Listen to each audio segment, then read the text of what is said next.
In this video, we'll be developing the law of cosines. So here we have a triangle. It's not a right triangle or anything special. I've labeled the vertices A, B, and C, and the angle A has side A across from it. Angle C has side C across from it, and angle B has side B across from it. For this derivation, we'll be needing to use the right triangles inside of the triangle. And so let me call this little piece of segment B, let's call that X.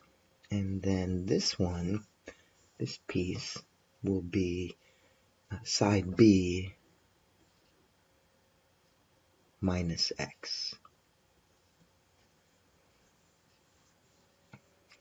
So we'll be using the Pythagorean Theorem on this left triangle. We have x squared plus h squared equals c squared. And on the right one, let's use the Pythagorean theorem on that one as well. We have b minus x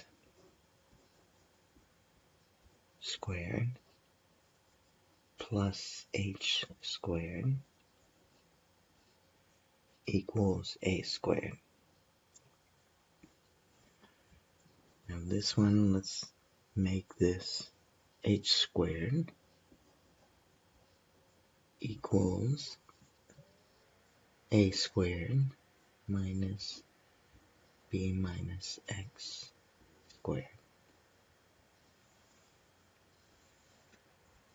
And I'm going to take this expression and substitute it into this expression for h squared.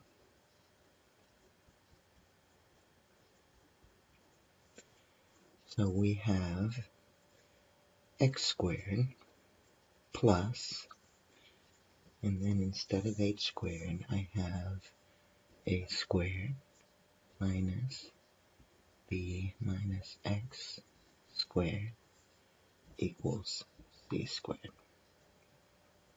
And let's multiply this quantity out.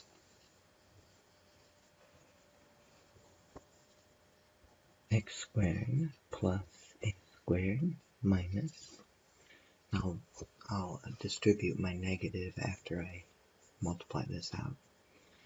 So b squared, and then negative bx doubled is a negative 2bx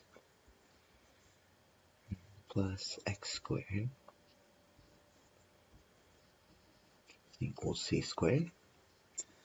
And now let's distribute our negative through the trinomial here. So we have x squared plus a squared minus b squared.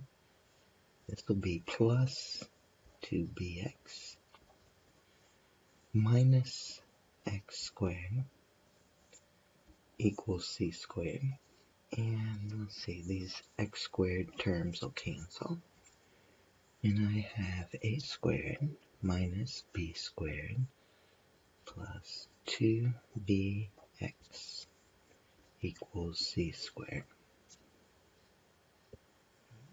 Now let's come back up here and use this triangle and find the cosine of angle A. We have the cosine of A is equal to x over c.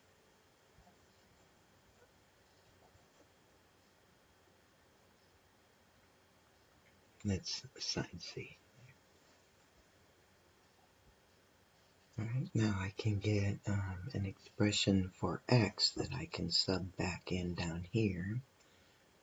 So this gives me x is equal to, I multiply both sides by c, so this will cancel. So x is equal to c cosine A.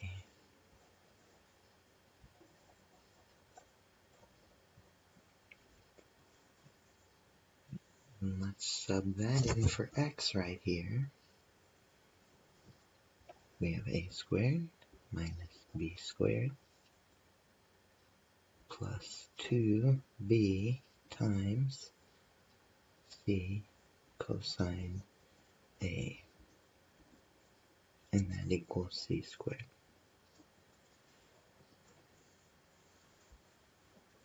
Now the law of cosines, whenever we have the cosine of A, they'll have side A by itself. So I'm going to keep a squared on the left side,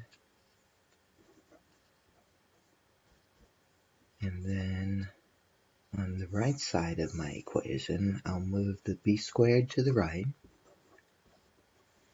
and then I already have my c squared.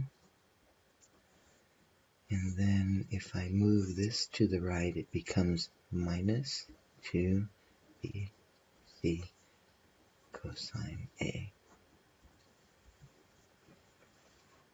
So this is my law of cosines for angle A.